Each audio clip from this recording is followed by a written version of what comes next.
네, 신지우입니다. 제가 범죄 사건 소개할 때 영화 이야기 많이 하는 편이잖아요. 실제 사건을 영화한 경우가 많으니까 참고하다 보니 같이 소개하는 편이기도 하지만 어쨌든 범죄자의 이야기를 나열해야 된단 말이에요. 그러다 보니까 아무래도 구성이 좀 비슷해지는 면이 없지 않아 있는 것 같습니다. 실제로 참고하기도 하고요. 인기 있는 영화들은 특징이 있어요. 속편이 나온다는 거죠. 당연히 인기 있으니까 시리즈로 이야기를 확장해 나가는 건데 속편에는 종류가 있습니다. 우리가 흔히 아는 시리즈는 시퀄이라고 불러요. 첫 번째, 시간 순서에 따라서 원작의 다음 이야기를 이어서 나열하는 거죠. 여기서 더 인기 있는 영화는 과거의 이야기도 합니다. 이 영화에 나오는 사람의 예전은 어땠을까? 왜 이런 내용을 하게 됐을까? 이런 궁금증을 해결해주는 원작의 예전 이야기라는 거죠. 이거는 두 번째입니다. 프리퀄이라고 불러요. 한마디로 시퀄과 프리퀄은 원작의 앞뒤 내용을 말한다는 거죠. 그리고 스핀오프라는 게 있는데 원작에 이 사람은 주인공이 아니에요. 조연으로 나온 사람인데 속편에서 주인공으로 등장하는 경우가 있습니다. 진짜 인기 있는 영화는요, 시퀄만 하지 않고 프리퀄과 스핀오프를 꼭 내놔요. 예를 들면은 마블이 영화 만들 때 이거 세 가지 엄청나게 섞어서 거의 경계가 없습니다. 그렇게 내놓죠. 캡틴 아메리카 시리즈가 1, 2, 3편이 있어요. 시간 순서대로 나오니까 시퀄이죠. 그런데 여기에 같이 나오는 블랙 위도우가 있습니다. 그리고 블랙 위도우를 주인공으로 한 영화가 따로 있죠. 원작에 나온 다른 캐릭터가 주인공이니까 스핀오프인데 시간상 캡틴 아메리카가 겪는 일의 예전 이야기거든요. 그러니까 이거는 프리퀄이 되기도 하죠. 이게 범죄 사건에도 이런 게 있어요. 제가 처음에 연쇄살인 주로 소개했는데 지금 보니까 이거는 시퀄 형태였다는 거죠. 시간 순서 따라서 사건이 하나씩 나타나는 겁니다. 그리고 몇 년간 하다 보니까 프리퀄과 스핀오프 같은 사건이 있다는 것도 알게 됐어요. 깜짝 놀랐거든요. 이번 이야기가 예전에 소개한 사건의 프리퀄이면서 스핀오프가 됩니다. 전에 알아본 범죄자의 공범이 과거에 다른 사건을 저지른 경우가 있더라고요. 이 사건을 보면서 이 사람이 왜 그때 소개했던 사건에서 그런 행동을 보여줬는지를 좀 알 수가 있었습니다. 사건 내용부터 알아보고요. 범인이 누구였는지는 마지막에 공개할게요. 자세한 내용 궁금하시면 구독과 좋아요 부탁드립니다. 1998년 5월 나고야시 모리야마 구에 사는 호리 요시토모라는 사람이 둘째 형의 회사 명의로 대출을 받습니다. 그리고 차를 사요. 이 돈을 갚지 않아서 체납이 됐죠. 화가 난 둘째 형은 동생에게 차값인 수백만 엔을 한 달 내로 갚으라고 했습니다. 호리는 그럴 능력이 없었거든요. 이미 은행에서도 빚을 지고 있었어요. 둘째 형이 빨리 돈을 갚으라고 한 거는 자기 이름으로 빚을 만들었기 때문만이 아니거든요. 사업상 급히 쓸 돈이 생겼는데 마침 동생이 이 돈을 다 묶어버린 거죠. 호리가 갑자기 큰 돈을 만들려면 어떻게 해야 될까요? 보통은 은행에서 대출을 받으려고 하겠지만 호리는 이미 그걸 해버렸고요. 주변에 빌리자니 하는 짓을 봐서는 신용이라는 게 없는 사람 같죠? 아무도 빌려주지 않을 겁니다. 그렇다고 또 사채를 쓸 수는 없어요. 복권이라도 맞아야 될 것 같은데 이런 걸 또 기대할 수는 없고요. 호리는 결국 범죄를 생각하게 됩니다. 일본은 지금도 카드 사용 빈도가 낮아서 현금 유통이 많이 되고 있어요. 이때는 30년 전이니까 거의 다 현금이었겠죠. 그래서 호리는 보안이 낮으면서도 현금이 많은 곳을 털기로 합니다. 그게 바로 빠찡코 가게였어요. 우리나라도 이런 데가 없진 않아요. 하지만 들어가는 자체가 굉장히 주변 눈치 보이고 죄 짓는 기분이거든요. 반대로 일본은 접근성이 좋습니다. 사행성 도박인데 성인이면 누구나 들어갈 수 있고요.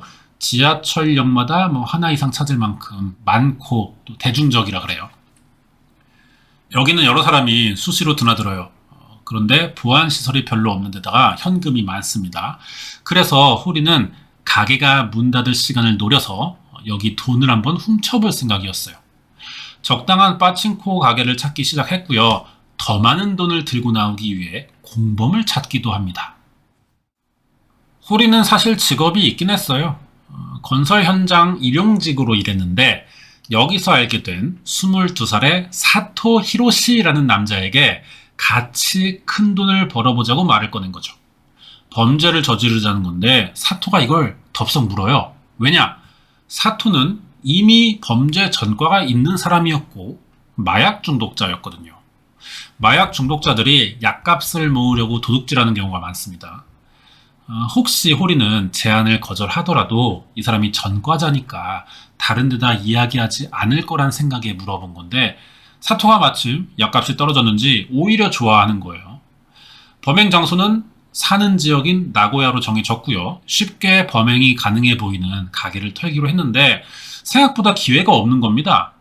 가게가 문을 닫았는데도 점장들이 계속 남아 있었다는 거죠. 이 사람들은 빠칭코를 가본 적은 있지만 문 닫을 시간까지 있어 보진 않았던 거예요. 이렇게 첫날 범행은 실패하면서 공범을 한 명 더 끌어들이거든요. 29살에 하야마 테루오라는 남자입니다. 이제 3명이 됐어요. 다시 더 철저한 준비를 하는데 빠칭코 가게가 월요일에 쉰다는 걸 알아냈거든요. 그래서 일요일을 노리기로 합니다. 왜냐? 월요일이 쉬는 날이면 점장은 일요일에 문 닫으면서 가게 장부나 매상 보관하는 금고 열쇠를 집으로 가져갈 거라 생각했던 거예요. 그래서 일요일날 사실 점장을 미행했고 집을 알아내기도 했죠. 점장과 아내 사진인데 집 앞까지 따라가 보고 세 사람은 운이 좋다고 생각했어요. 자기들이 노리는 이 빠칭코 점장이 너무 잘 살았거든요. 수상 바이크와 비싼 승용차가 보이길래 알아보니까 지역에서 알아주는 부자였대요. 범인들은 집 전화번호를 알아내서 설문조사를 하는 것처럼 전화를 걸었고 가족이 몇 명인지 언제 집이 비는지를 알아냈습니다. 그리고 점장이 없을 때 다시 전화를 걸었어요. 자기가 점장과 아는 사람인데 야쿠자에게 쫓기는 중이라 몸을 좀 숨겨달라고 거짓말을 한 거죠. 이 말을 점장의 가족들이 믿었는지는 모르겠는데 이러고 무작정 찾아가요, 범인들이. 그런데 초인종을 눌러도 막상 열어주지 않자 강제로 문을 열고 무단 침입을 합니다. 2층에 36살의 점장 아내가 자고 있었어요.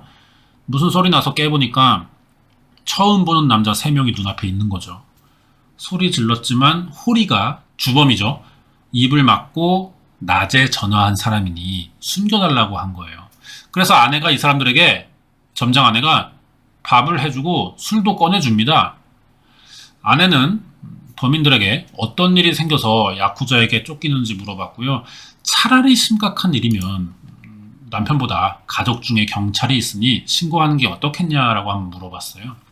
지금 이 점장 아내가 굉장히 침착해 보이죠? 범인들의 말을 믿었다기보다는 집에 아이들이 있었거든요. 아이들 생각을 했던 것 같습니다. 이대로 4시간 정도가 지나요. 오후 8시. 주범인 호리가 잠깐 이 집을 나가거든요. 외출할 일이 있다면서.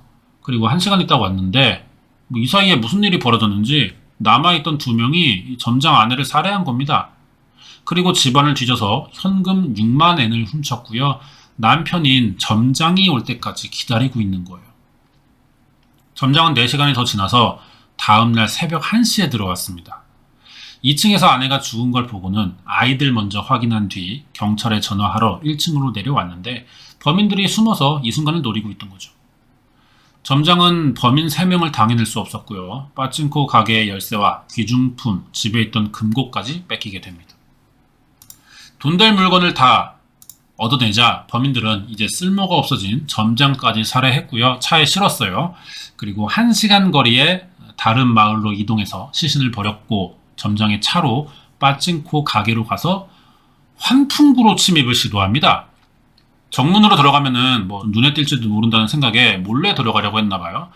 그런데 이 환풍구가 잠겨 있었다는 거죠. 또 심지어 열쇠로 여는 방식도 아니라서 점장에게 빼앗은 열쇠만 가지고는 이게 방법이 없는 겁니다. 아까 뺏은 금고에서도 상상과 다르게 통장 하나만 들어있었어요.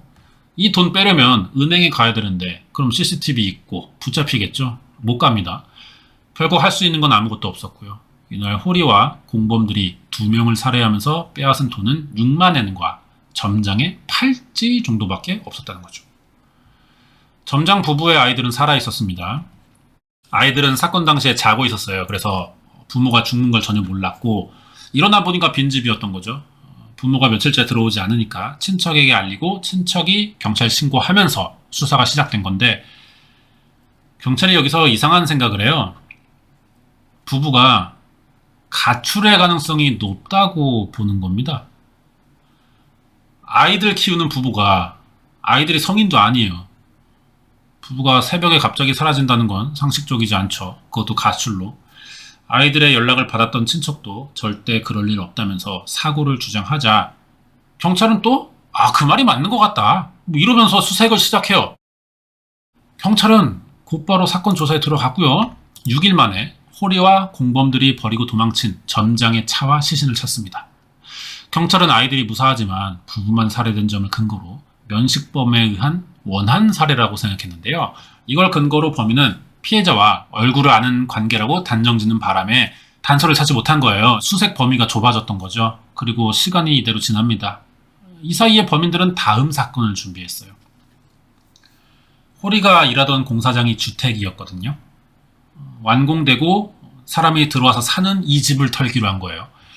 69살의 할머니가 사는 집이었는데 이번엔 호리와 마약값을 모아야 되는 사토 둘이서만 범행을 계획합니다. 자기가 이 집 짓던 건설회사 직원이고 정기점검 나왔다면서 문을 열어달라고 했어요. 할머니가 문 열어주자 범인들은 화장실이나 방을 둘러보는 척하더니 갑자기 할머니 얼굴과 목에 테이프를 감아서 제압했고 사토에게 감시를 시킨 뒤 호리가 집을 뒤져요. 그러다 금고를 찾았거든요. 돈이 될 만한 걸 이제 찾은 거죠. 할머니는 이제 또 필요가 없어요. 목을 졸라서 쓰러뜨렸고 귀금속과 돈 훔쳐서 도망갔는데 몇 시간 뒤 옆집 사람에게 현장이 발견되면서 할머니가 병원에 옮겨지거든요. 다행히 할머니는 살아났어요. 기절한 걸 호리가 죽었다고 착각했기 때문에 이 할머니는 이제 범인을 본 목격자가 되어버린 거죠. 사건은 2번이나 일어났고 목격자도 있어요. 그런데 경찰은 이상한 추측이나 하면서 사건을 망쳐버린 겁니다.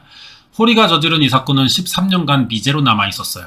그러다 2011년 4월 미제 사건을 전담하는 팀이 만들어지면서 첫 사건으로 13년 전에 이 빠칭코 부부 살인 사건을 다시 수사하게 된 겁니다. 그때보다 수사 기법이 발전했고요. 경찰들도 그때처럼 바보는 아니었어요. 예전에 찾은 증거를 활용해 보려고 했는데 신기하게 그 당시는 증거라고 할 수 없던 물건이 이제는 유력한 증거로 쓰이게 된 겁니다. 이게 무슨 말이냐? 호리와 범인들은 13년 전에 빠찡코 이 부부의 집을 나오면서 단서를 남기지 않으려고 자기들이 손댔던 모든 물건들을 들고 나왔어요. 담배꽁초, 밥 먹을 때 쓴 그릇, 술병, 컵에 남아있을지 모르는 지문이나 DNA가 현장에는 그러니까 하나도 없는 거죠. 그래서 경찰이 단서를 찾지 못했던 건데 범인들의 뒷정리는 완벽해 보였죠. 하지만 생각해 볼 수도 없던 중요한 물건을 남겨줍니다. 삶은 완두콩 껍질이었어요. 그 당시에 점장 아내가 범인들에게 술안주로 줬던 음식이에요, 이게. 1998년엔 현장에 단서가 하나도 없어서 경찰이 이거라도 가지고 들어가자라는 생각에 갖고 왔다가 냉동 보관해뒀었거든요. 이 완두콩 껍질이 왜 중요하냐? 완두콩을 먹는 방법 때문이에요. 이게 껍질째 삶고 그대로 내오는 경우들이 많기 때문에 먹을 때 껍질째 입에 넣어서 완두콩 알만 빼내고 껍질을 뱉는다는 거죠. 그럼 이 껍질에는 사람의 DNA가 남을 수밖에 없는 겁니다. DNA 감식이라는 개념이 없을 때예요, 그때. 그래서 범인들은 이게 증거가 될 거라는 생각을 애초에 해볼 수가 없던 거죠. 하지만 경찰은 우연히 이걸 보관하고 있다가 13년 만에 DNA 검사를 할 수 있게 됐던 거고요. 이렇게 호리와 공범인 사토의 신원이 드러난 겁니다. 사토는 계속 같은 지역에 있었기 때문에 체포하는 데는 문제가 없었거든요. 두 번째 공범은 증거가 없었지만 사토의 진술로 체포가 가능했어요. 그런데 이상하게 주범인 호리만 찾을 수가 없었다는 거죠. 알고 보니까 2012년에 다른 사건으로 이 사람이 무기징역받아 감옥에 있는 거예요. 이렇게 범인들의 신병을 확보해서 기소했고 재판이 열리게 됐습니다. 당연히 유죄 나왔고요. 이미 무기징역을 받았던 사람이죠, 호리는. 그래서 변하는 건 없었습니다. 그럼 사망한 부부의 자식들은 어떻게 됐냐? 친척 집에 보내져서 살았어요. 그런데 나이가 어리다 보니까 부모 유산을 친척이 대신 관리했거든요. 근데 또 자기들 생활비로 다 썼기 때문에 아이들에게 돌아간 재산은 없다. 이런 얘기가 또 나중에 밝혀졌고요. 미성년자들이에요. 그래서 신원보호가 됐기 때문에 언론사 취재가 불가능하다 그래요. 그 뒤로는 알려진 게 없습니다. 사건이 이렇게 끝나고 이제 그러면 주범인 홀이 대체 어떤 사람인지 좀 알아볼 차례인데요. 1975년 4월 29일 생이에요.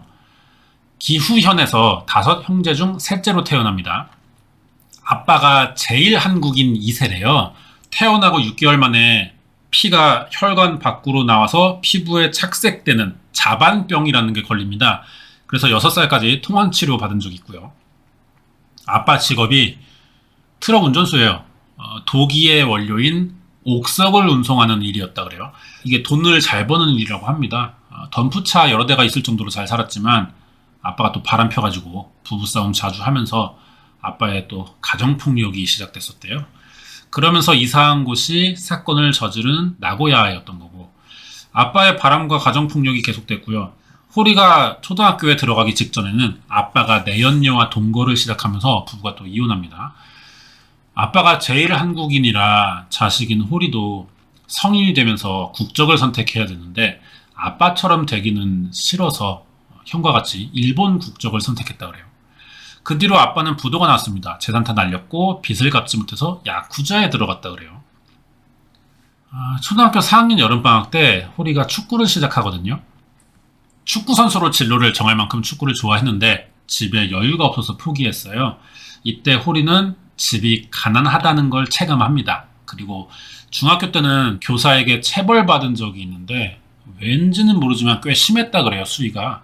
이걸 계기로 애가 성격이 변하더니 학생들 괴롭히고 싸움을 시작하면서 담임에게 학교에 나오지 말라는 말을 듣게 됐어요.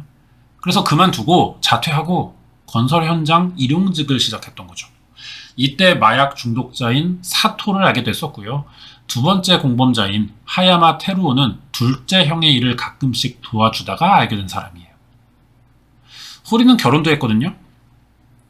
16살 때부터 스낵바에서 일하는, 스낵바라고 해서 뭐 과자 파는 데가 아니고요. 좀 룸살롱 비슷한 형식의 술집이라고 보시면 되겠습니다.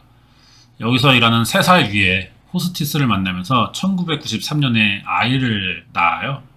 아이가 먼저 생긴 거고 부모가 반대했지만 억지로 결혼한 거죠. 하지만 아이가 태어나자마자 지아빠 닮아서 바람을 피기 시작해요. 아는 형들이나 이 사건의 공범들과 같이 회사를 차린 적도 있는데 아내가 둘째를 가지자마자 이번에는 10살 위에 또 스낵바 호스티스와 불륜관계를 가지거든요.